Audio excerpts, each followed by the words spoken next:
we up, Crystal. All right. I want to thank everybody for joining us today for our Black Dads Raising Limitless Daughters discussion. I am your host, Crystal of Let's Be Crystal Clear, marriage and family therapist, and certified women's life coach. We have some amazing dads today who are going to be on our panel today to discuss their role as a father and experiences as it pertains to being a hashtag girl dad. And I want each of them to have the opportunity to go ahead and introduce themselves. So Raymond, if you don't mind starting with you.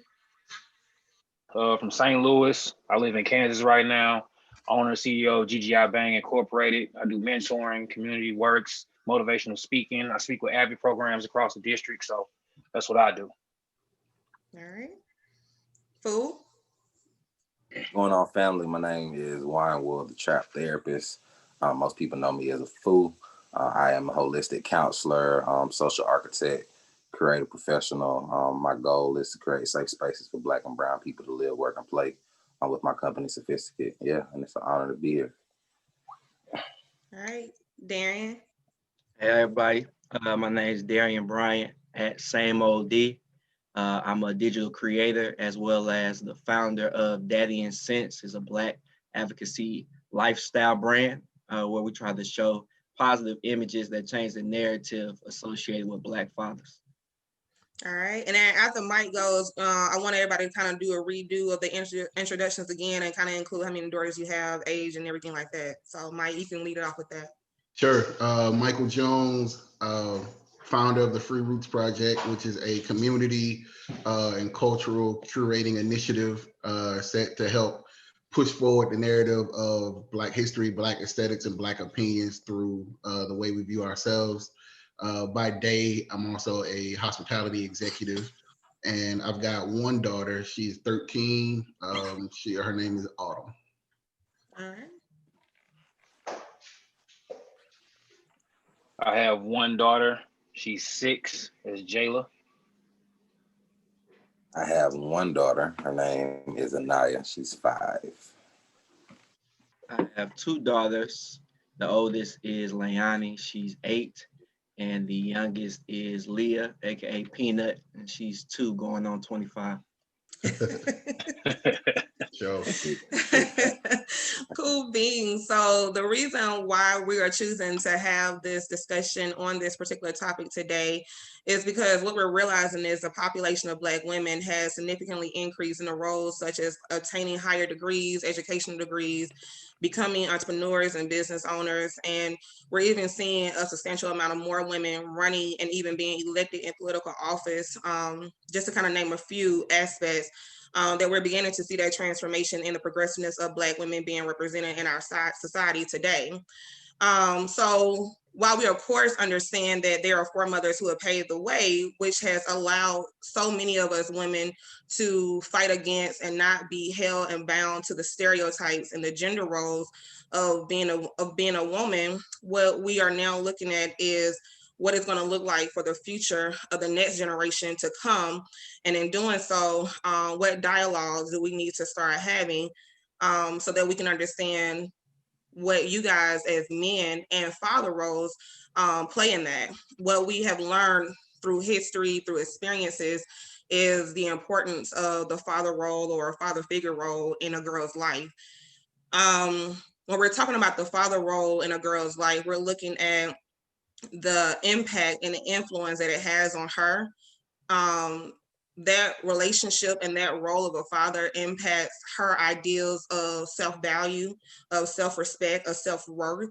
It begins to create the idea of relationships starting usually at adolescent and as it goes into adulthood. And so a lot of times what we're noticing is the role that the father plays, present and absent, plays a really big part on young girls and how they begin to view themselves and the respect that they began to demand. So I kind of want to start the conversation off asking you guys to kind of take a trip down memory lane and just think about that moment when you found out that you were going to become a father. So just think about in that second when you was told, yeah, it's happening. And in that moment, did you have a gender preference in mind? And if so, what and why? Raymond, it looked like I caught you a little bit more, so I'm gonna go with you first, Raymond. When I first found out I was having a child, yeah, I don't know. I don't know how I felt about it, but I knew I wanted a boy. I mean, that's probably because I didn't want a girl. I'm keeping it 100. I didn't want a girl. I know how I was. I know how me and my friends was, so I'm like, a girl, right? Nah, it wasn't it. So I got 2 kids. Blessed enough I had a boy first, but then like I still didn't want a girl. But now that she here, we had to step it up a little bit. A lot of stuff had to scale back, then we had to step it up. A lot of the ways I moved had to change too. So let me ask you this: when you say like knowing how I was, knowing how my friends were, my partners were, when you had the boy first, what was that thought? I don't know. You got to protect. If you have a little sister, you got to protect that, because it's gonna be, you gonna run into some people like me and my friends from high school and all that. Nah, somebody got some. Nah, not at all.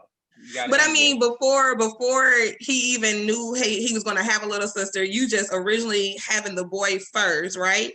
Yeah. So yeah. when you would find out you was gonna have a boy first, like you said, you know how you were. What was that thought process of saying, okay, I'm gonna have a boy? Different. How was it different than your thought process of saying I'm gonna have a girl, with both of them being I know how it was? Well, when I had the boy, the first thing I knew I had to instill into him is to be a protector. I got sisters. So my daddy told me how to be a protector. So what I mean by, if I mess around and have, even if you had a little brother, you still got to protect your little brother. He got to be a protector. So that's what was instilled in me, and that's how I roll. So, but having a girl, it was a no-go. I ain't want it, to be honest. Okay. Fool, what about you? Man, I ain't gonna lie. I remember when I had man, when I found out, look, we're being honest today. When I found out I was having a little girl, I was in a very, very like crazy spot. This was 2000 and I believe 14. I had just published my first book, but things weren't really working well in Huntsville for me at the time. So I ended up moving back to Atlanta, and my daughter's mother, we weren't together at the time, but she comes and visits over Christmas break, stays over Christmas break. We doing the whole like, what we doing thing. And that ends up happening. And so I think probably like a week or two later, she calls me, and I remember I'm in this room, in this house actually. And she tells me, and I was just like, wow, I knew it. Something in my spirit was just like, I knew that that's what she was about to tell me. And I think it was just a very like calming feeling came over me, because it was just like, wow, okay, another part of life just happened, like right now. Like, you know what I'm saying? Shit ain't the same, like as of right now. Yeah. So I think that was my thing. It wasn't a like, I just like, yeah, shit, I'm finna be a daddy. That was the biggest thing. Like, I'm finna be a daddy. I think I had to sit with that shit for a minute. So yeah, that was the overall thing. I was just about to be a daddy. Yeah, I think I knew I was gonna have a girl. We can talk about that shit later, but yeah, I knew I was gonna have a girl. Like, I just did. I knew my first child was gonna be a girl. Yeah. And so even with that thought of just knowing it's gonna be a girl, were you ready for it? I was not ready. However, there was a challenge that I embraced, simply because like a lot of my identity was wrapped around like my own parent issues, my own father issues. So for me, it was like, okay, it was almost like vindication, like shit, now I can be the thing that I didn't have. So even though I really wasn't prepared, I just took it as another challenge, another thing to add to who I am and my identity. Like, okay, this is something else that I got to step to the plate. And, however I do it is going to be how I do it. But I know I'm going to do it better than how I had it. So I think that was my big thing. Like, shit, it was just like, shit, let's go. I think that's the thing. It was just like, I played football. I played middle linebacker. Like, let's go. You know what I'm saying? So I think that was my thing. Just let's get it. All right. What about you, Darian? So my journey is similar to Raymond's, but it's also different. I had my first child, which is my son, 2 weeks after I turned 24.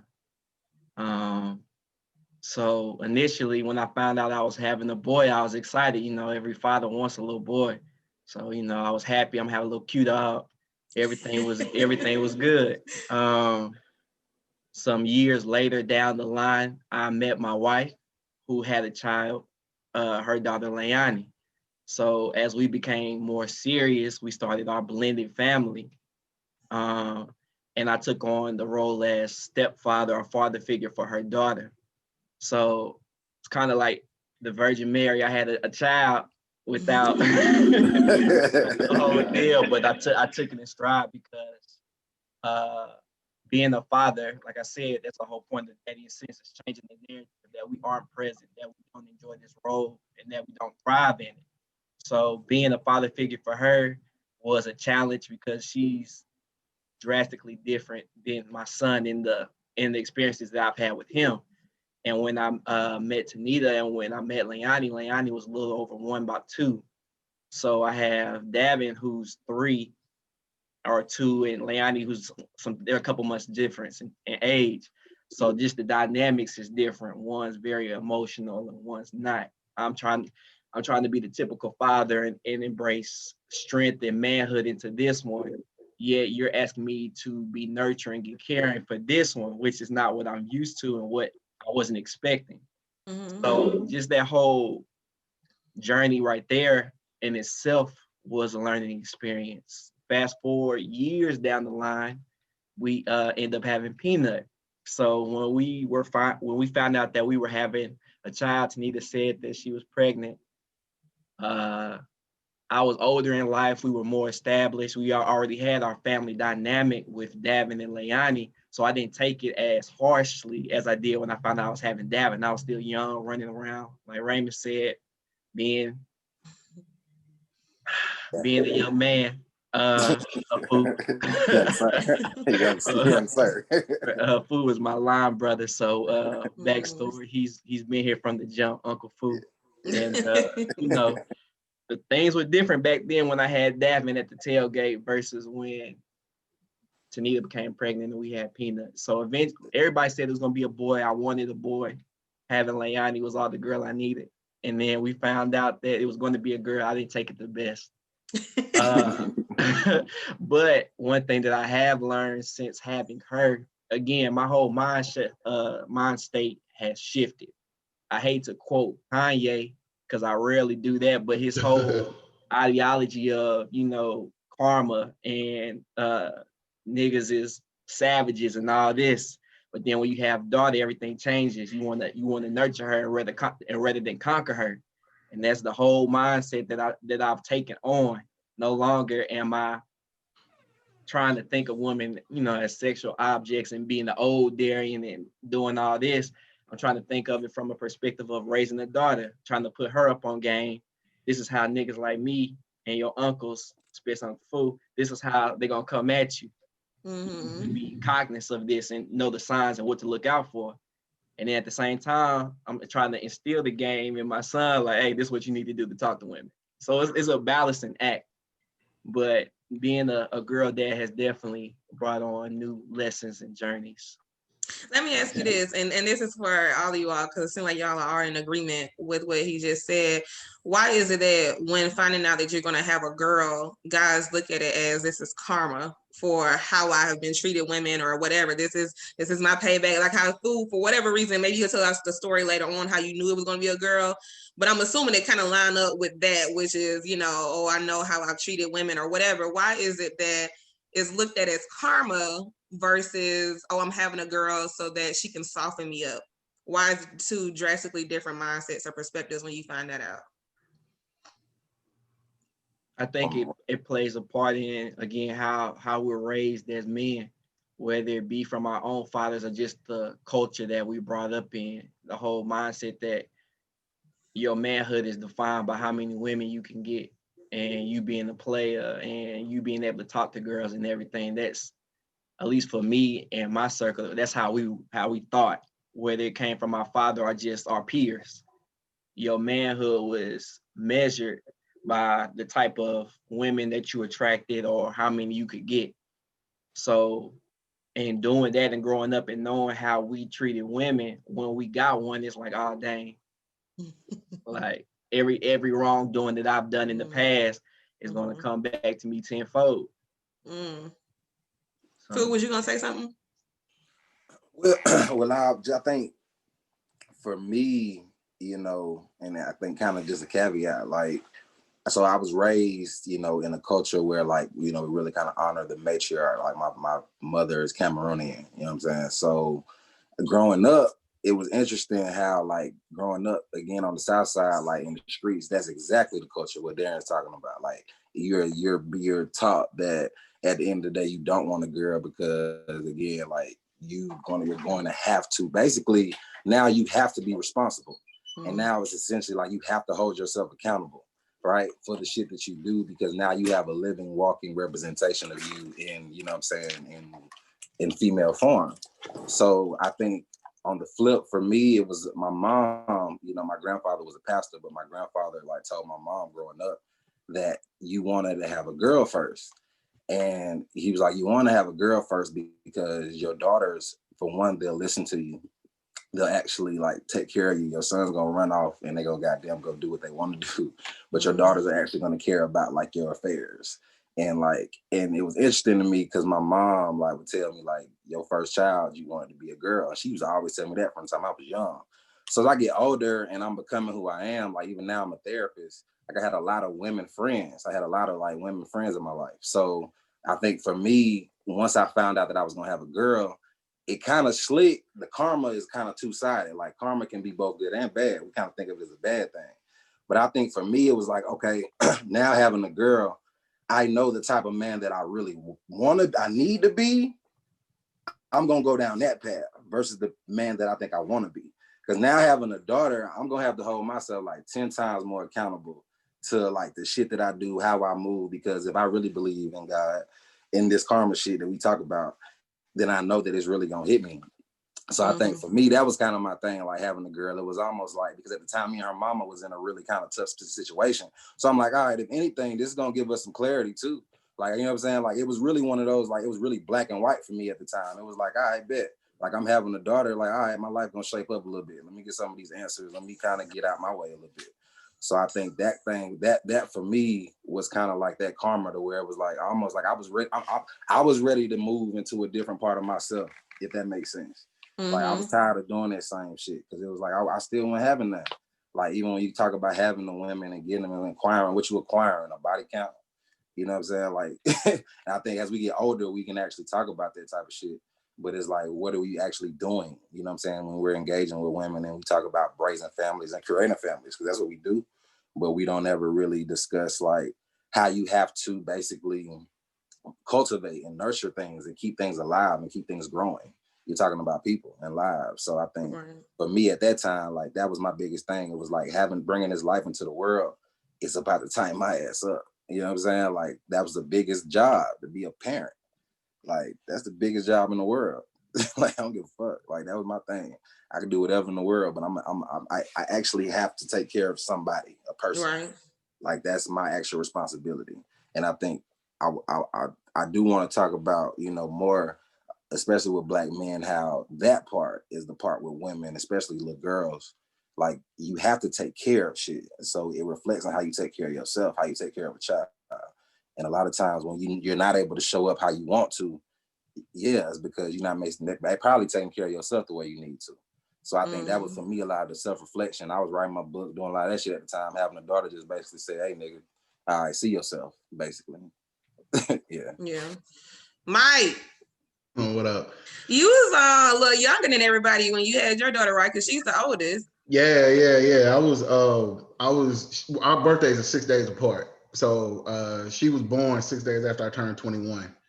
And that's kind of what her name is Autumn. So it kind of reflects on like the changing of seasons. Like I'm kind of going from being a boy to kind of being a man. So that's kind of where I got the name from, or why her name is that. Honestly, I was so young that I really didn't even give a fuck like if it was a boy or a girl. I just wanted her to be healthy.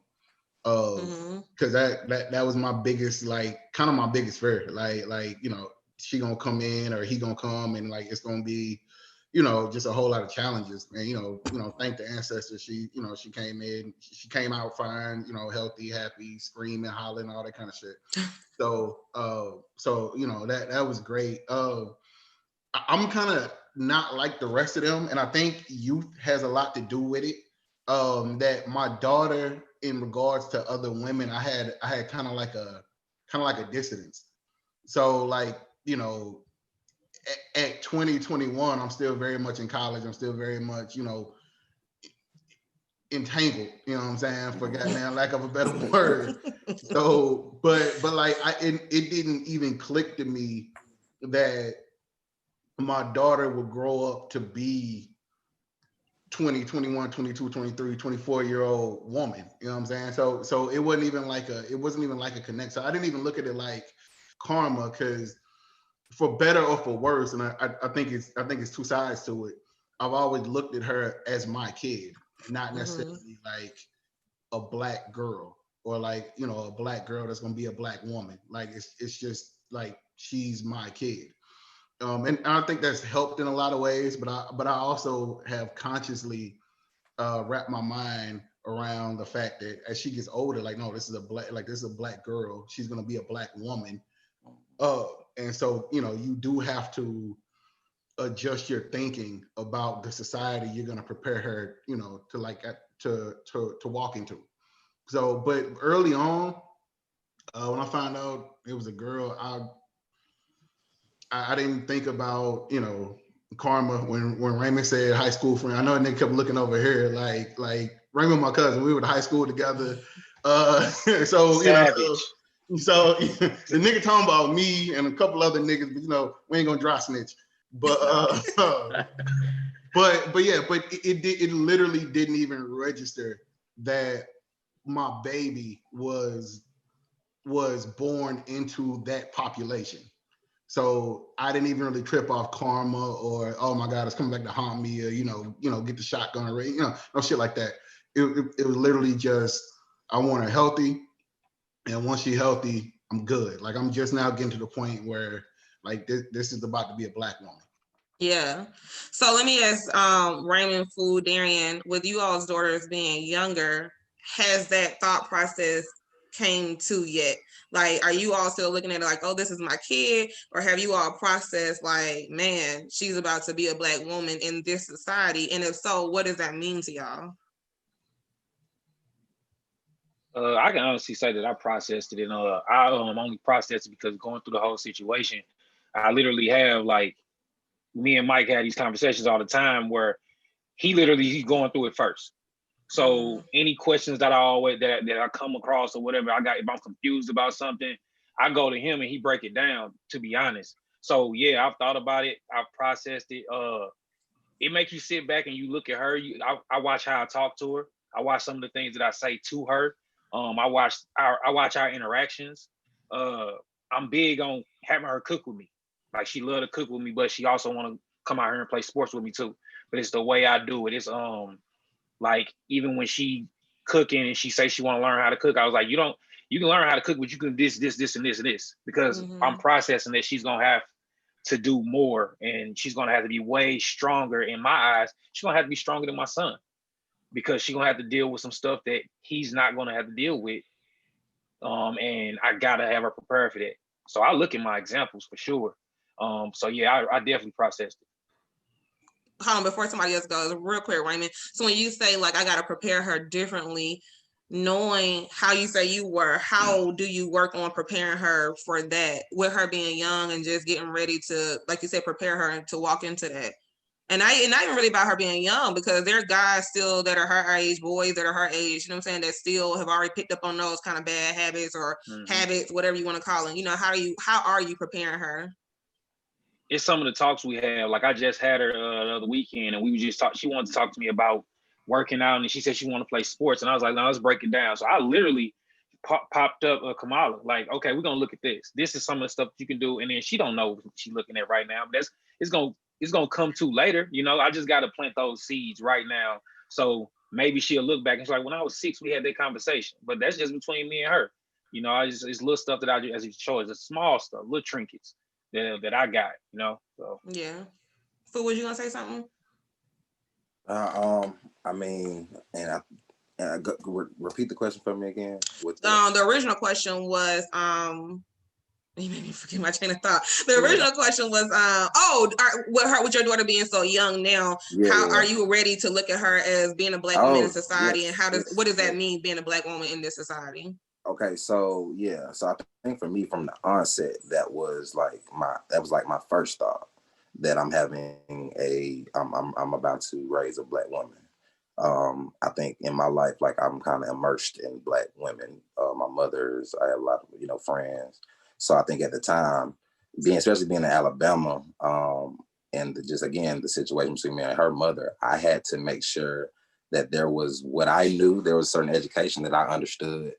Me being African and then raising a child in the deep South, then two, understanding that there were some colorism issues that I had to like address, you know what I'm saying, early on, because my daughter's mother is light skinned, comes from, like again. So I had to put some things on the table that made people uncomfortable, because I'm going to have a darker skinned daughter. You know what I mean? I had to, so we had to address some things early on, because I had seen some situations in the family that I didn't care for myself. And I'm like, this is not going to happen with my child. So I think early on, because that was just the state that we were in, I had to really kind of like ask myself, what type of father am I going to be? Because I had to really kind of advocate for my child even before she got here.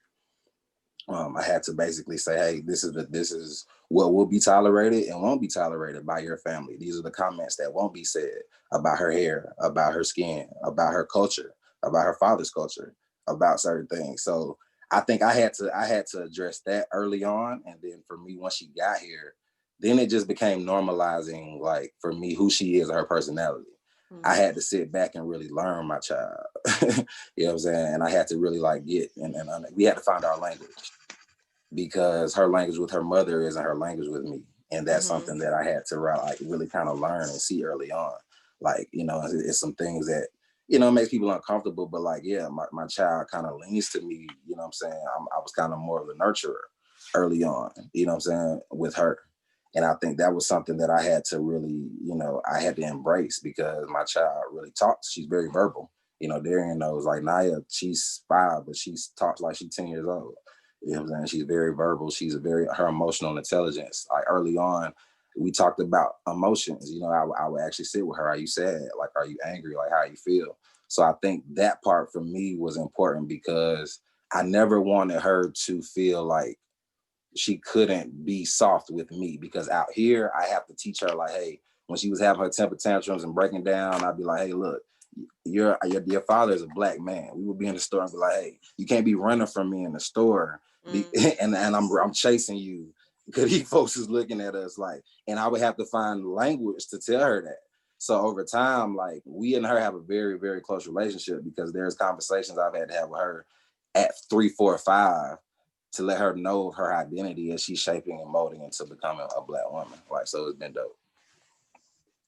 Yeah. How did you find how did you find the words to be able to have that kind of conversation with her at a young age? And how does that affect you as a Black man to have that conversation with her at a young age? You know what I mean? Where she's looking at it as, I'm playing with daddy, but not really understanding how the world is going to view it. Yeah.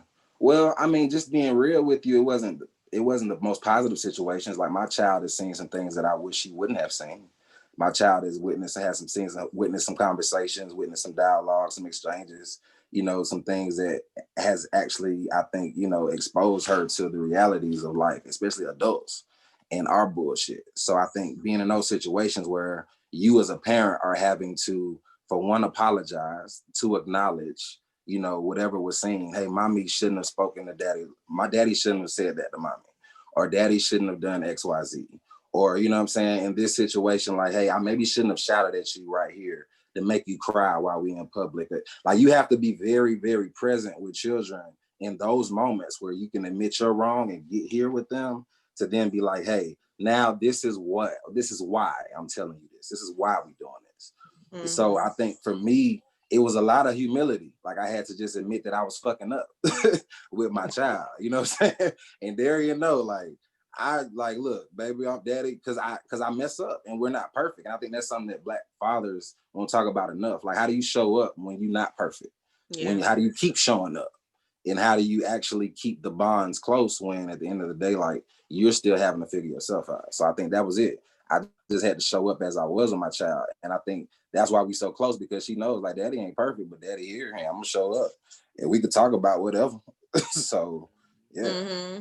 Yeah. So speaking on you adjusting, I want to ask Darian, one of the things I heard you talk about was how you had to intentionally make an adjustment with having a son first and then having a daughter next. Like, you had to say, hey, I can't do the same thing. You know, I can't be as rough. I have to be emotional. How did you make that adjustment? And what was exactly the adjustment you had to make from having both genders? Immediately, I didn't make the adjustment. For I guess the credit goes to my wife, because she was raised to be very strong and independent, and I don't need a nigga for shit. Like, that's her mentality. That's how she was raised. So she wants to instill that in our daughters. Mm-hmm. And me coming from a household where my parents separated and I lived with my mama and my daddy wasn't there, I knew that when I became a parent, I wanted to be present in my children's life and be able to provide things for them and show them that I want to do this.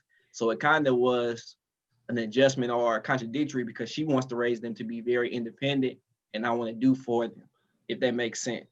So as far as with Davin, with my son, having him, is you need to do these things. You need to be responsible. You need to be a man. Being a man is taking care of your responsibilities, taking care of your loved ones, getting your education, persevering through hard times. That's what being a man is. So when it transitions from that to her, I'm finding that I'm also having to teach that to her, where that wasn't my mind shift. That wasn't my mind, my mental place at first. It was, I need to put this in my son. But to my wife's credit, like I said, she wants to have an independent daughter or daughters as well. So I'm the same things that I'm telling my son, I'm telling her. Mm-hmm. I'm kind of teaching him how to change tires on the car. But at the same time, I'm going to do that with her so that she's not reliant on a man, that she can do it herself. So that has been the biggest, I guess, adjustment for me, is making sure that even though I'm being nurturing to the emotional sides of the young ladies, I don't want to make them dependent or crippling on a man. Yeah. So I saw a lot of head nods. Everybody was like nodding their heads when you was talking about teaching both to change the tires and stuff. So I want to ask everybody, how has your parenting role played a part in breaking? Because it seems like you all are definitely for breaking the gender norms and the traditional stereotypes of the different gender roles. So yeah, tell me, because everybody's head was nodding on that. So it was funny. So last week, my daughter, she started her. We started getting her back ready for track. So we was out there on the track on, I want to say Thursday, and we was walking back, and she literally asked me, because again, she's a little bit older, so she's a lot more, kind of curious and introspective. But she asked me flat out, if I had a son, would I be doing the same things that I do with him? And I was like, absolutely. Assuming he would want to do it, because my daughter is she's an athlete, so it makes my life a little bit easier, because I grew up an athlete, so we can bond over that. So she plays volleyball, basketball, run track. So I was like, yeah, like if I had a son that's into sports, absolutely. But yeah, I mean, I never think about, does she not need to learn something because she's a girl? And does she not need to have a skill because she need to find a man or know a man, or even have me take care of that? I need to prepare her to be 1000% self-reliant. So when she leave this house in whatever capacity, if she out with her friends, or she go off to college, or she become like a grown-ass woman, she needs to be 1000% self-reliant on what she's able to actually do. And I think I'm fortunately enough, I can relate a lot of that through sports. So I I coach her a lot too. So I'm her basketball coach. I help with the track team. I just help with the track team. But I'm able to coach her how I was coached. And, you know, that kind of feels good. That like, I get to talk to her, not quite how our coaches talked to us growing up, but as far as, you know, just getting on her, having that discipline, having that respect, honing your craft, learning those tough lessons, even kind of the meltdowns. You know, you can't do this right here, right now. Like, you can do it later. You can cry in the car, but like, you know, you lost the 100, you crying. All right, we still got the 200. So right here, right now, you gotta suck that shit up. Like, you know what I'm saying? So, but it makes me feel good that like I can put those kind of lessons on her in a situation where I would be telling my son the same thing. Like, like, cause my son, you can cry. You can cry. You can definitely cry. You just can't cry right now. Like, you know, we got shit we gotta do. So yeah, I'm definitely all about breaking those norms. But I was really interested. I was really taken aback that like she flat out asked me that. Like if you had a son, would you be doing the same thing? And I'm like, you know, my nigga, yeah. And that's the other thing. I don't know. I got 2 brothers. I don't have no sisters. So I talked to her like a nigga. So, you know, my answer was shit, my nigga probably. Like, you know what I'm saying? But it's because I don't know. I don't know how to I don't know how to talk to her no other way. So, but so I don't, you know what I'm saying? So, you know, she I'm sure has some verbiage in her repertoire that, you know, when she go away to school or when she's without a, you know, earshot, that, you know, other girls probably looking like the fuck. But I mean, shit, that's what it is. You probably appreciate you more for it though.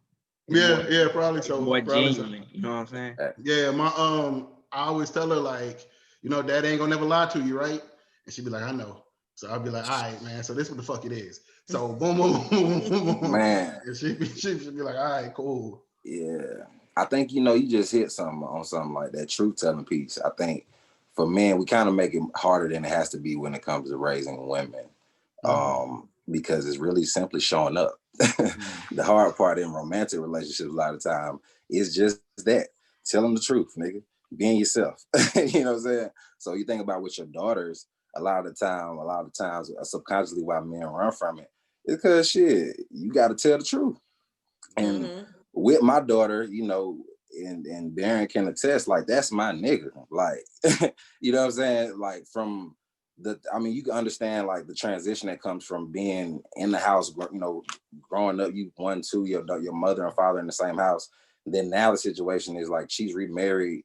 You got other siblings. Your dad, you know, we're co-parents, and it's totally different. So my child, we done been through some shit. You know what I'm saying? She done seen me through some transitions. So to go from, you know, I'm a road warrior, you know what I'm saying? Like, and we stay on the phone, FaceTime. And again, it's just knowing that, hey, I'm gonna show up. If I gotta show up from the car, from the couch, you know what I'm saying, from, you know, wherever, I'm gonna show up. And I think that part is where, you know, again, when your child can see you like, nah, that's my parent. So it just takes away like the barriers to communication. Like I talk to my child just like Mike talked to his daughter, like a nigga. Like, bro, I don't have any other thing for you. But what I can show you, what I do for her is like I take her to meetings. I take her to, you know, like work shit. You know what I'm saying? She sees me in my element. She knows what I do. She, you know, like when I got her, you know what I'm saying? Hey, daddy about to talk to the client. Like I'm about to sit on my sessions. Like she knows who I am, what I do, how I move. And that for me is the most important thing. Fuck the talking. Just show them how you live. And I think that more than anything is what allows our children, period, men and women, to be able to be fluid and to be whole humans. When you understand that you can have a frame of experiences. My daughter's mother is the engineer. She embodies more of the masculine, in all honesty. For me, I'm the therapist, I'm the creative. I'm the one that's like, hey, you want to be an artist? Shit, I can show you how.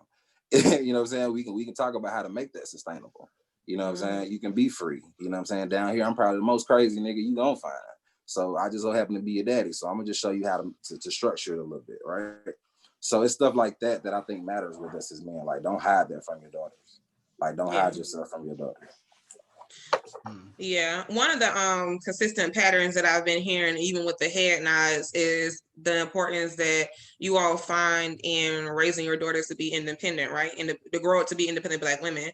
So my question is, why do you all think that there's such a negative stigma on being the independent Black woman as an adult, but it's a goal per se to raise your child like that, to raise your daughter like that?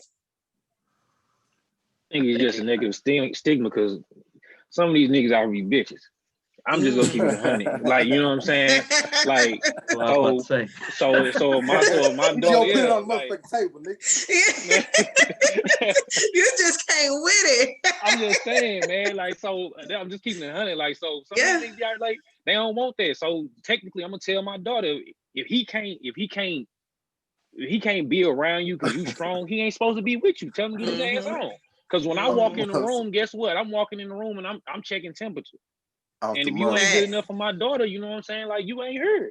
So no, that's why it's negative, because niggas scared of competition. They want that old school way of sit your ass down, and it ain't finna be that. It ain't not with my daughter, not with the people I hang around. Daughters, not, y'all just turn me up. Yeah, these niggas. Yeah. No, man, real. That's real.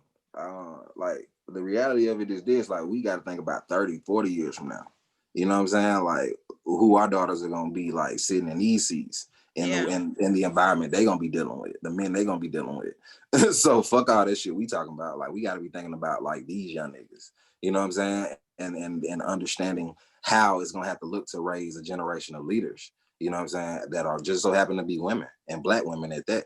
You know what I'm saying? And to understand, like, the power that Black women hold. I think that's the shit. Like, we can acknowledge that Black women are, like, the most powerful. You know what I'm saying? Like, we can acknowledge that, but we understand that that Black women are also the most oppressed. So to know that is to know that, okay, if I'm aware of this shit, what type of a child am I going to intentionally raise? Like, it's not going to be one that's going to be scared. It's not going to be one that's going to be timid. It's not going to be one that's not going to be self-assured of who they are. And I think that's something that, like, I think inversely with our boys, and, you know, I know we're talking about, you know, women raising girls right now. I think that's also a conversation to be had, because while we're raising independent, you know, women, we have to inversely be raising our boys to be the nurturers and to actually cultivate better and to know what to do with that energy. Because it's just a 1-2. It's working together. It's nothing. Yeah. It's not a you take from me, my power is gone. No, nigga, cultivate that. Work with that. That's where your power actually lies. And that's something that we don't talk enough about. While we raising these strong women, these strong men they're gonna look a little different. Yeah. Darian, were you gonna say something about? I was about to say, Fu hit it on the head as far as being able, like you said, raising men to understand what that looks like and to appreciate it rather than to shine away from it. It was an adjustment for me, having a woman that, like, I don't need you. I can do this. I go change my own oil. It's like a shot at you, like, God damn, like, why am I here? Shit. You know what I'm saying? But at the same time, you have to appreciate that if that's what you want for your daughter, not to be self-reliant. And it doesn't take away from you as a man. That's not defining your manhood by the fact that you can take the trash out, and if she don't want to. You a man because you, like you say, you consistently show up. You do for your family. You put them first in your efforts. That's what makes you a man. Not the fact that you can take the trash out or change a light bulb or that you're thinking good. You know what I'm saying? That doesn't make you a man, but that's what we talk. That's what we think. So it's a culture shock when you run into a woman who don't need you for nothing. But those are the best ones. But those exactly, she desires you. He desires you, and those are the best ones. A woman that don't need you for nothing is going to force you to elevate yourself, because if all you have to bring is stuff that she can do for herself, what value do you have? Yeah.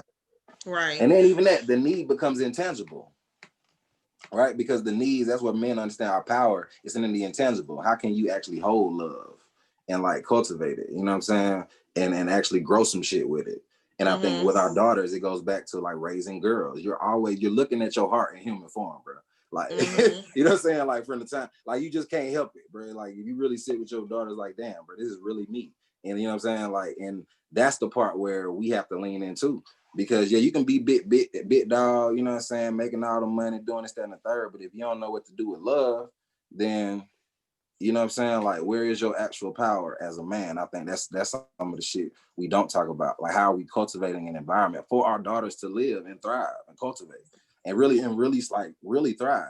Because I'm thinking about these young niggas, I'm seeing like we having this conversation as millennials, but like the 17, 18-year-olds, 20-somethings, man, look, we're gonna have to really start doing a lot more work to get to them what it's gonna take to cultivate this energy. Because our women, these black girls gonna get bigger, better, stronger, you know what I'm saying, more powerful. But I need to see their inverses and their peers looking like men who can actually like come to bat and come to the table with their own power. You know what I'm saying? Like that's my fear, honestly, for my daughter. You know what I'm saying? Like, it's the fact, are we creating an environment where like they won't thrive with men, with black men? Right. Let me ask you, Fu, with you having your one daughter, and I know that you talk about touching a lot with the emotions with her, the emotional creativity side with her. Do you feel like you're missing out on anything that maybe you would be getting from a son? I think honestly, no, I really don't, honestly.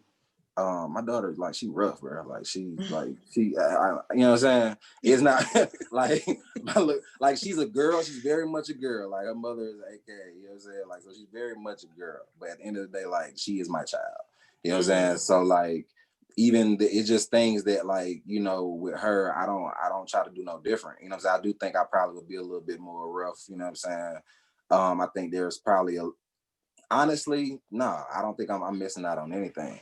And for who I am, like, just how I like to communicate, how I like to move, like, me and my daughter, like, we really do that well. You know what I'm saying? I think God blessed me with exactly what I needed. You know what I'm saying? And I think that's the thing. Honestly, I was afraid to have a son for the reasons that I'm talking about. Like, I'm more so now because I look at my son, I always looked at it like my son is going to literally be me. And I thought about that because of like the way I chased my daddy and his image and his shadow, you know what I'm saying, for so long. So I'm thinking, like, even subconsciously, it's like, okay, to have a son is like, nigga, that's the ultimate responsibility. Do you know we just talked about the savages. I know what I was in high school, nigga. Like, we're literally raising walking time bombs with these young niggas because they're not emotionally intelligent, literate. They don't know how to process shit. They can't like break nothing down without conflict. Like, that's what I was afraid of. So I'm like, all right, when I have a son, when that day comes, yeah, we're gonna have to have a whole nother panel. But what happens if your daughter is a split image of you? That's scary too. You know what I'm saying? But I look at it like, at the end of the day, she also has a mother, right? So at this point, it's like there's parts of me that I don't try to take. There's some shit that's not my job. I realize that, like, it's not on me to do everything. It's on me to do my best as her father. So I look at it like, you know what I'm saying? There are some things that, yeah, it's going to show up. But once it shows up, I'll at least be there to give us some reference for how to deal with it. Yeah. You know what I'm saying? Like, that's just real life. Like, you my child, I know you are. You're going to be a little crazy like me, but I'm going to let you know how to deal with some of that shit. You know what I'm saying? And I think that's my thing. You know, I want to give her a blueprint for who she is underneath the surface, because there's some shit I'm still finding out about who I am. So if I can do that, then I think I've done my job. Let me ask y'all as a group, do you all feel proud of the man that you are and have become and have shown your daughters that you are enough so where girls, we idolize our dads, right? Like, a lot of us do. And so a lot of times we seek that praise or reciprocity back from our dad. So if in fact your daughter wanted to walk in your steps in every way, would you be okay with that and feel comfortable with who the man that you presented yourself to be in front of her to be? Oh no.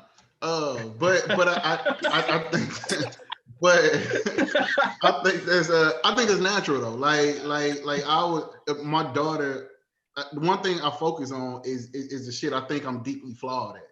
So, you know, but that's with, you know, any kid. Like if I have a son, if she was a son, I would want her to be better at the shit I failed at. You know, it's kind of what Fu said, you know, I don't do everything, I just do my best. You know what I'm saying? So, you know, at the end of the day, when it's all said and done, you know, when she put me in the ground, you know, it's gonna be daddy was there, daddy never lied to me. You know what I'm saying? And you know what I'm saying? So it's not about being the perfect parent. And I think growing up, that's one thing I had to learn about my parents, is that my parents are still both people. You know what I'm saying? You know, my dad been in my life my whole life. We've gone through ins and outs, but when I got grown, I realized I'm talking to a man. I'm not talking to my daddy. You know what I'm saying? And that when I was 5, you know, he 35. So, you know, I'm still dealing with a person, you know, that's trying to raise me. So, you know, I haven't done, you know, I think everybody would say, you know, we haven't done everything the right way. We haven't done the right thing every time. You know what I'm saying? But, you know, being able to see that, being able to listen to your children, being able to hold, you know, make that apology, hold yourself accountable. You know, that's all I can really give her. I can't give her a perfect image. I tell her now, most of your life, I'm not gonna be there. You're gonna live a lot of your life, and I'm gonna be off this earth. So, you know, you have to get to a point where, you know, you're proud of yourself, where you idolize yourself, where your hero is your own self. It can't be me, it can't be my ghost. Because what you'll always end up doing is disappointing yourself. Because you're gonna find shit out about me, and I'm gonna tell you shit about me that you're not gonna like. And you're gonna be like, damn, daddy, I thought you was blah blah blah. But if I perpetuate you having me on this pedestal, then I'm gonna constantly be in a spot where, you know, I'm gonna constantly fall from it. So don't put me up there. You know, I'm not your hero, I'm your resource. That's what I am. You know what I'm saying? So I mean, nah, to answer your question, but I also I don't teach her I don't want that idolatry in an effort to feed my ego. You know, Right. I don't use her for that. You know what I'm saying? So I think like you see a lot of that. I see a lot of it, you know what I'm saying? Like a lot of us have loves for our fathers, but if we can be honest, like a lot of our stories surrounding our fathers is really kind of is scattered, it's messed up, you know what I'm saying? A lot of us are seeing situations, one parent homes, you know what I'm saying, single parent homes, just, you know, mixed families, a lot of shit where we have had to have, you know, very thorough, very defined definitions of love, right? And what it looks like from our fathers and the men in our lives. So I think like when it comes to like your kids, especially your daughters, like it's extremely important to make sure like they're understanding like the goal at the end of the day is to love. You know what I'm saying? Like the goal at the end of the day is really to love. And what that looks like is for you to be able to like acknowledge when you don't know and when you don't have it all together, when you don't have the answers.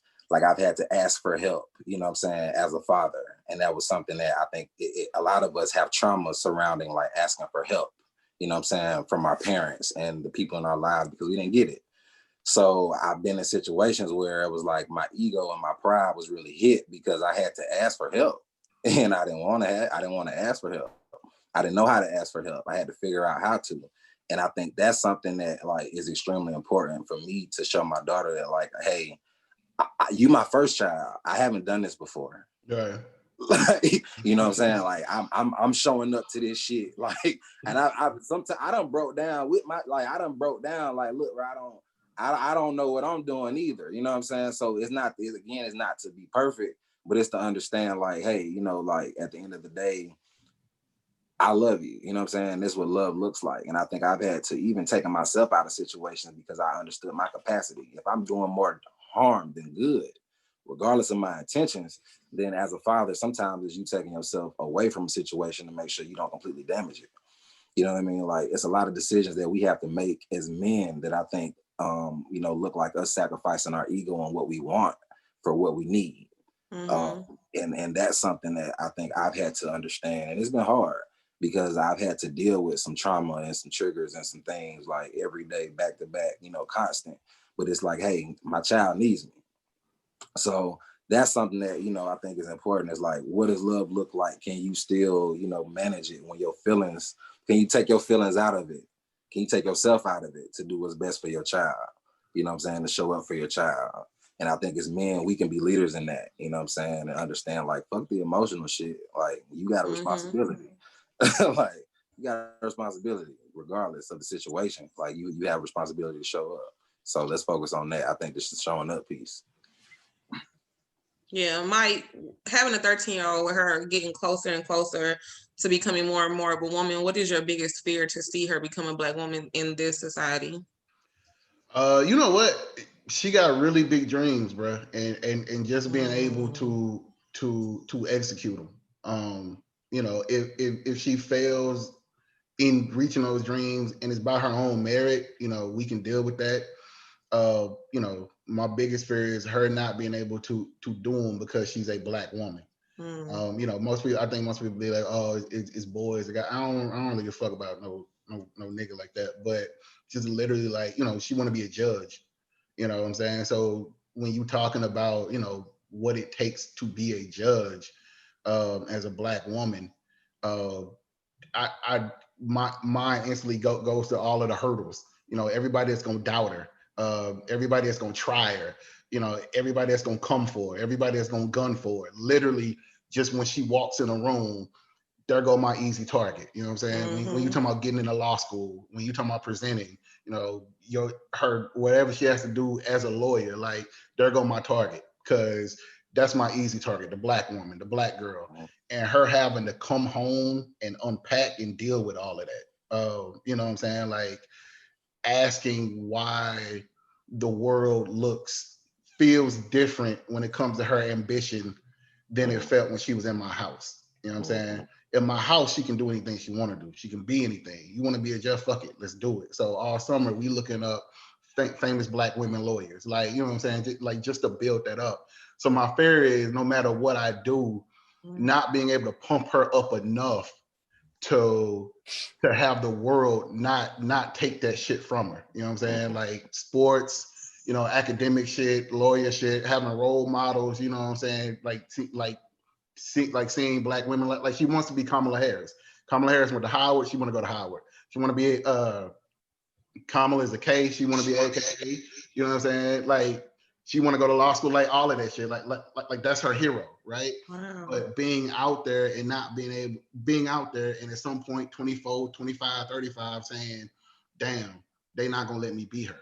And it ain't nothing I can do about that. So Lord, that just gave me chills.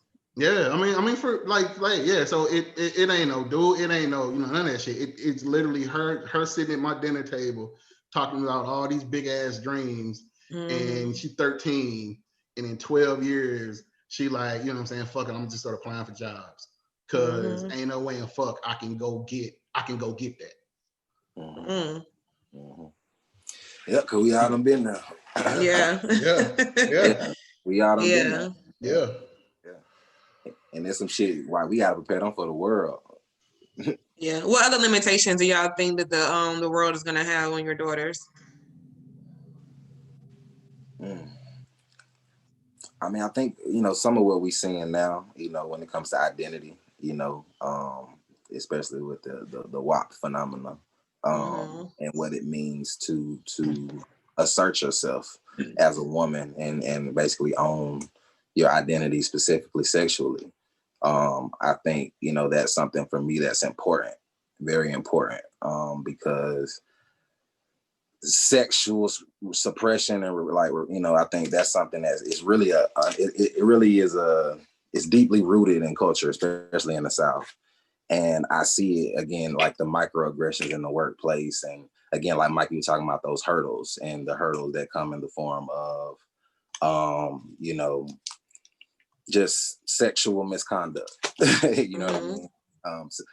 The idea that there will be men that will try to violate or try to cross boundaries, and there are things that I can't do, but I have to instill some type of verbiage. I have to instill a type of awareness, a type of understanding of what to do, how to move in these situations that will happen a lot more times than I wish they would, or even want to think that they will. So that's something that for me, especially in positions of like you're talking about of power, like, so as our daughters are rising ranks, you know, you get to, as a therapist, I think for me, understanding what powerful women deal with when they work with powerful men. And that part for me is the hard part, knowing that at some point my child will deal with men who, you know, may see her talents and try to abuse and manipulate her in different ways. And I think that's some of the stuff that I sit with, you know, like how can I at least get her to a point where her discernment, you know what I'm saying, it's less about the like the knowledge shit, but kind of like the feeling, the intellect, like the wisdom shit. Like, Yeah. can you sense what's going on? Can you trust yourself, your gut, your knowledge when something tell you this shit ain't right? You know what I'm saying? Like if this don't feel good, then can you move away from it? Like, so that's some of the stuff that, you know, I'm mindful of, you know. Mike and Fu, let me ask y'all, is there a way that you can prepare, well, would you prepare her for, I guess, those types of life disappointments, or is it something that you kind of know that it's going to happen and you're just kind of going to have to be forced to sit back and just make sure you're there? Yeah. Is it something that you can prepare her for, or is it something that you just know when it happens, I just got to emotionally be there? I think it's a little bit of both. The thing I love about sports is that for me, it's a communication language, and sports is filled with disappointment. You know what I'm saying? Like most of your last games are gonna end with you crying. You know what I'm saying? Like she went to nationals for track, and she ran the 100. She got absolutely cooked. But you know, I had to go find her after the race, and you know, I let her cry. You know, she just, you know, sat in my chest crying. And you know, but hopefully that's a lesson about, you know, things won't go the way you want them to go. And that's a lesson whether you got a son, a daughter, that you know you got to learn that sometimes you'll be outworked. Sometimes cats will be just flat out better, and and it won't go your way. You got to deal with that. Now, I can handle that. I can coach you through that. You know, I can help you through that, and hopefully it sinks in enough to where when it happens down the line, you're not as upset, right? Because that's just all in the game. What I don't have a lot of answers for, and I don't think any black parent does, is when it's taken from you unrighteously, when it's taken from you, you know, discriminately. You know what I'm saying? That's the shit where, you know, they come to you crying or they come to you mad, and you got to look at them and just say, you know, baby, I'm sorry. You know what I'm saying? Yeah. Like that's the world. You know what I'm saying? So, and you never know, because you don't have that answer. You never know which way they're gonna go about it. You know what I'm saying? If they lose a race because they got beat, we can talk about preparation. We can talk about nutrition. We can talk about conditioning. We can talk about working harder. We can talk about switching events, switching lanes. You know what I'm saying? Like we can come up with a plan to make sure you improve upon yourself. When it's, you know, I didn't get into this law school, they passed me up because of this, blah, blah, blah, blah, and it's literally because I'm black or I'm a woman or I'm a black woman, you know, what the fuck you say to that? Right. You know what I'm saying? Like besides, I've been there, and you know what I'm saying? And that's some shit, you know, we've all been in situations where you look at a parent and they don't have the answers. And though you don't blame them for not having the answers, it makes it hurt that much more because they don't have a light for you to walk that path with. You know what I'm saying? So, you know, to answer your question, you can prepare, you should prepare any child to lose by their own merit, because learning how to lose is an important factor of life. You know what I'm saying? Right. But you can't prepare for systemic institutional oppression. And you know, so that's the fucked up part about it. Yeah. You know, I think like kind of like Mike said, like the micro is the macro. So how can you, like, you know, it's almost like how can you break your own heart, you know what I'm saying? Kind of teach your heart how to break and how to heal. So I think with my daughter, you know, kind of going to the personal stuff, the interpersonal things, it's from the time like she's been on the playground, I'm very, very mindful of paying attention to when she's inquisitive about like human to human interaction, that I'm giving her context. Because a lot of times with kids, we kind of just dismiss them wanting to know why people do the things that they do. And so she's very like, she'll talk to everybody.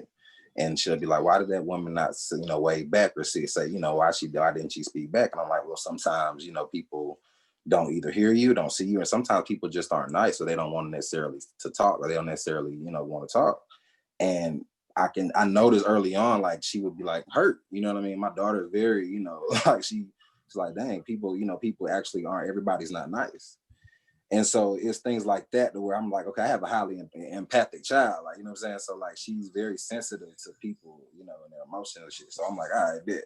So I'm gonna have to make sure that every little interaction that she has where she's in situations, she'll go to the playground trying to make friends, and she's always trying to, you know, get in the groups and, you know, be around people pleasing. So I'm like, okay, I'm seeing this. Like, all right, bet. So I'm gonna have to make sure she understands, like, hey, you don't have to be like, they don't, like, you don't have to be their friend. Like, you don't have to do anything to get the attention of anybody. You don't have to jump, scream, act crazy. She'll start posturing and doing different things and playing different ways. And I'm like, hey, baby, you don't have to do that.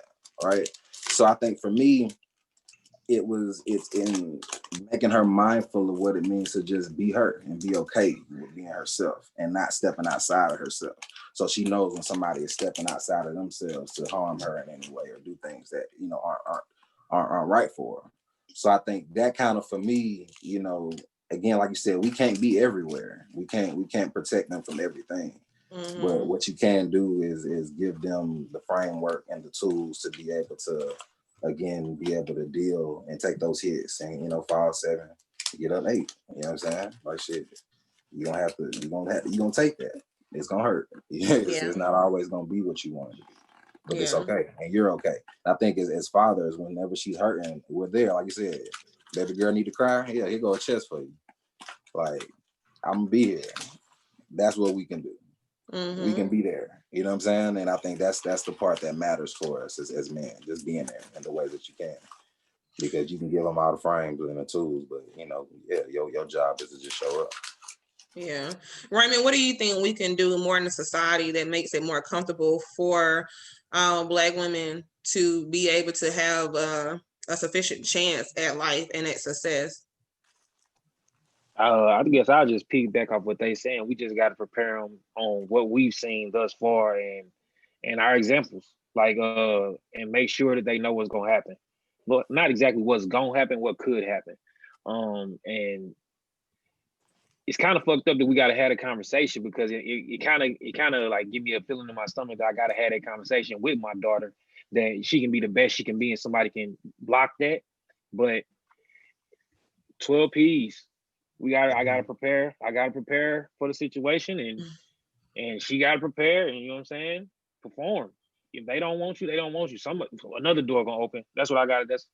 That's where I'm on with it. Like, just be aggressive about it. That's it. And let them know. That's all. Darian, with you having a son as well, what are you, I guess, teaching him in a way so that he won't be that man in society that gives Black women a harder time? I think right now, I piggybacking off what Fu said, for him and for the girls, is just understanding who you are and appreciating who you are, not change who you are for others' acceptance. So I know a lot of times he'll try to mimic other kids because he thinks that's what that's what they want from him to get attention. And in doing that, if they're treating women a certain way, he gonna do it because he want to be cool. And we've gotten in trouble in school for him trying to be a follower. So every day before I take him to school or I talk to him, I'm like, you're a what? He's like, I'm a leader. You're not a follower. That's right. We're not raising followers. You don't have to go along to get along. And if people don't like you, then fuck them. Like, you sitting there chasing behind other people is gonna get you in trouble. When you get home, you and me gonna have a problem. They not gonna have a problem with me. You and I are gonna have a problem. So I think the biggest lesson that we need to teach our children is to be confident in themselves and to not seek approval from other people that affects their character or their morals. And by doing that, I think that'll alleviate some of the issues that men have with women. Like I said earlier, when we have these men who are raised and thinking the specific gender roles, and then they come across women who don't subscribe to those, it's automatic tension. It's automatic fighting of who gonna be the alpha. But if you're confident with yourself and who you are and what you have to bring to the table, then there's no need for you to be battling with that woman. There's no need for you to try to tear that woman down, for her to be submissive to you, because you know who you are. And you should want to uplift her in the same way. So I think that's the biggest thing, just teaching men and women to be comfortable and confident in who they are and to not seek approval from other people. Yeah. Do you all find any type of conflict of upholding patriarchy while still wanting the best for your daughter? Yeah, I think not necessarily upholding it, because I do my best to not uphold patriarchy. But I do feel like in order to make the space for your daughter, you do have to fight patriarchy, every day out here. You know what I'm saying? Like it is kind of like you in a jungle clearing the path, So and then you got homeboys, you got cats, who, if y'all in a group, they kicking bullshit. And it's like, do you check that shit right then and there, on behalf of women and on behalf of your daughter, you know what I'm saying? Or, do you let it ride because you don't want to have that conversation? And the more, if y'all know me, the more entrenched I get, the more I don't let shit ride. But it is maddening at points to know if you around a group of niggas, especially if niggas start drinking, niggas start smoking, you know what I'm saying? You can be like, all right, nigga, you gotta take that breath, like, all right, nigga, nah, like, nah, no. And then, just knowing you're gonna have to have that conversation, and have a conversation with like cats you love. Like it's not, Instagram is easy. I'm talking to motherfuckers I don't know, motherfuckers I don't give a fuck about. Like, I don't give a fuck if you disagree, nigga. I don't even know you. But cats you really do got love for, cats you really do fuck with, cats who'd have been there for you, cats, who would be there for your daughter. You know what I'm saying? If something happened to Patty and I gotta make a phone call, if I called that nigga, he'd be on his way. You know what I'm saying? No questions asked. But having to now come at that nigga about his mentality when his mentality is shared by the majority. You know what I'm saying? And just the draining of those kind of conversations. But you have to do it, even if that one dude doesn't take heed to it. If you have 100 conversations and one cat finally be like, you know what, dog, I ain't never look at it like that. That makes sense. You know what I'm saying? That's one more safe space you created for, your daughter, Food daughter, Raymond daughter, Darian daughter, you know what I'm saying, growing up, that they can have. But, the process of steady, bang your head up against a brick wall that is patriarchy, shit can get tiresome, but, it's just part of our responsibility, I think. Speaking of a shift in the mindset of who you have around you, did anybody experience your circle changing with having a daughter specifically? Hell yeah. I think, yeah, like Mike said, man, you have to be very mindful of like what you in proximity to, you know what I'm saying? And like what you allow in your space. And I have had to draw some very hard lines in my life, in lines that I didn't necessarily think I would draw. Because at a very fundamental level, like you have to like look at what are your key levers in life and what do you want your foundational blocks to be. And when I look at my friends and family, I look at like my friends are my family. So when we talking about having to check your partners, we talking about brothers, we talking about like, you know what I'm saying, niggas that you'll go to bat for. So my thing is, for me, if it's love, then trust me, if I ever said I loved you and Darren, no, we'll go to toes at any point. We done got to swinging a couple times. Like, that's my brother. You know what I'm saying? So to understand that is to understand that when men have to challenge each other along like very fundamental lines, along like what's right and what's wrong, like a lot of times, because of ego, sometimes you're forced to have to walk away from situations. Sometimes you can't, some relationships can't be mended. You know what I'm saying? So I think, the hard part for us is, and when we talk about men speaking up, a lot of it is just creating a atmosphere around yourself. Like I got partners that know when they come in my presence, it's just certain conversations that don't happen. So I don't even have to worry about like certain shit, because for one, they know I don't put myself in certain spaces, even when it comes to being around the bros, like they know, like I don't be in certain functions no more. And it was just an organic thing over time, but it's like, why? Because for one, there's certain things for me that it's not good for my spirit, because I'm a healing fuck boy myself. You know what I'm saying? Like, I'm healing from that. So at the end of the day, it's almost like an addict going back into the environment he trying to goddamn get himself out of, right? Yeah. So I think for a lot of us, we have to really, really take a lot more attention to, when you with your brothers, with your partners, like, what is the course of conversation? Like, how are we fellowshipping? How are we grooving? Oh, you know what I'm saying? When we kicking shit, like, how are we, what are we discussing, and how are we talking about it? Because of course we all with the shits, and there's certain levels to it. But I think to dismantle the patriarchy is like, what are the memes you sharing? Like, if you can share the fuck shit, can you actually share the memes that talk about domestic violence? You know what I'm saying? Domestic abuse. Like, can you actually educate? Can you actually like speak to what you believe, and not just the shit that's the bullshit? Because you're basically just enabling the culture that says, like, niggas don't get no fuck. We're not gonna speak up. We're not gonna say nothing unless it's one of ours.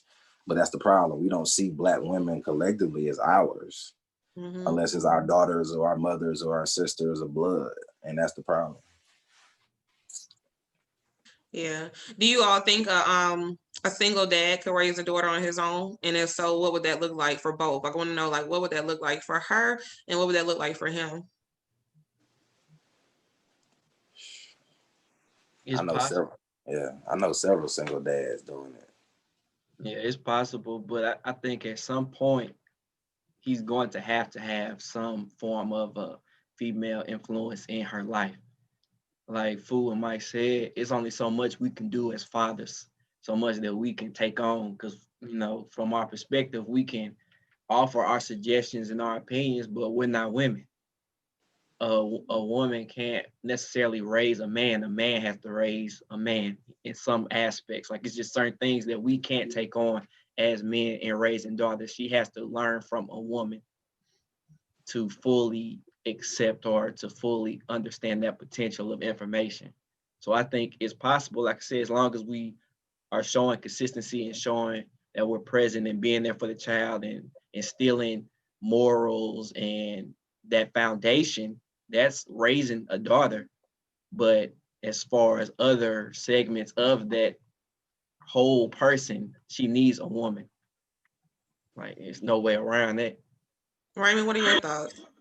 I agree. I agree with what you said exactly. Like, I know a lot of single dads, but at the same time, some of the ones I know, they at some point in time they get that woman influence on their daughters, because it's something they don't know to talk about when puberty really hitting, and what we got to do, and when she want to talk about her cycle and all of that stuff is we don't know. I don't know nothing about that. You know, the men don't know. So at one point you do got to reach out, whether it be a significant other, your mama, your sister, or whatever. But like, I done seen men do it, but at the same time, a lot of them have said they've got a woman's help somewhere along the line. So yeah.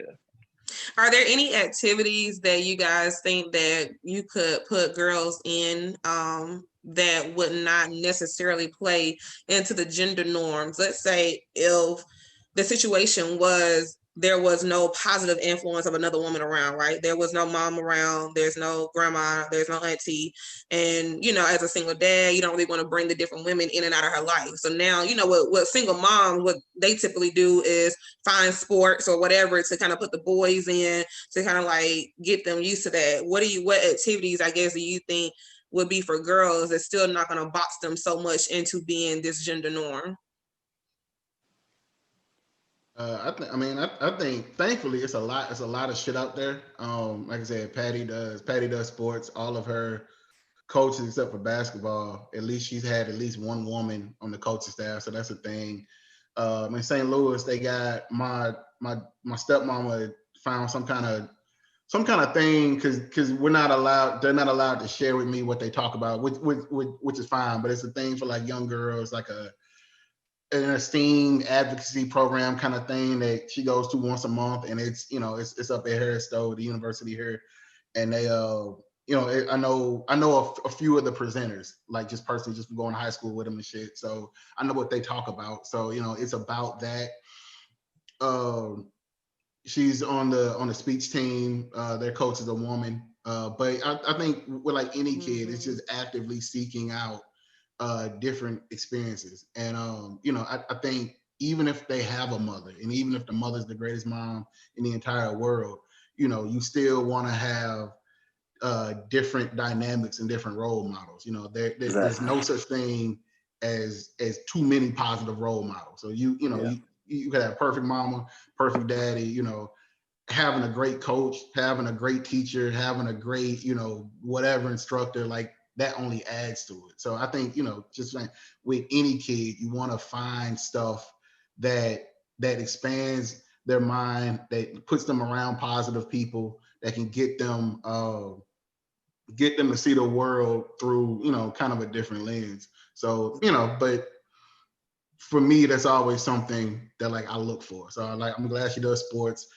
She was on the chess team. So sometimes I just sign her up. I know she's gonna hate it, but you just need to go through it and do it. So, just have that, get around as many people who can teach you something and really, really, really build that village for real. Cause I mean, at the end of the day, it still take that motherfucking village. Yeah. Yeah. Closing out, any advice that you all would give to any fathers who's getting ready to become a father to a girl? Any parent, any advice to any parents who have a traditional mindset, who is forcing their child into gender roles? Any advice at all? With Darian, we'll start with you.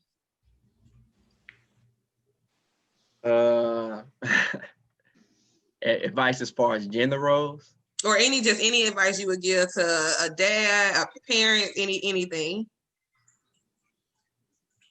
Understand that this is a journey and a process, and that you're going to continuously be learning about yourself and your children. And that, like Mike said, the goal is not to be perfect, but to be present. I think that's the biggest takeaway. Don't be perfect. Nobody's perfect, but just be present. Yeah. Raymond? I was just gonna steal what they've been saying all day for real, but Fu said it best. To be honest, he was like, "Show up," and with him saying it how he said it, like from the couch or from whatever, and I take that as a personal testament, because even when I was on my bullshit and I was being had my pride aside, talking to Mike was like, "You got to do that. You just got to show up or whatever," and that's the best advice I could have got, because you know what I'm saying, your daughter ain't gonna never look at you and not love you, and I didn't learn that twofold. So show up, be present, make sure that you know what I'm saying, they know you there, and like Mike said, don't lie to them, keep it funky, you know what I'm saying. So like I don't think parenting is hard as we try to make it seem, you know what I'm saying, and like the smaller things that we do make the ride easier. So you know what I'm saying, if anybody listening to this mother right now, just show up and shit, roll them corners with them. Fuck it. Yeah. Fu?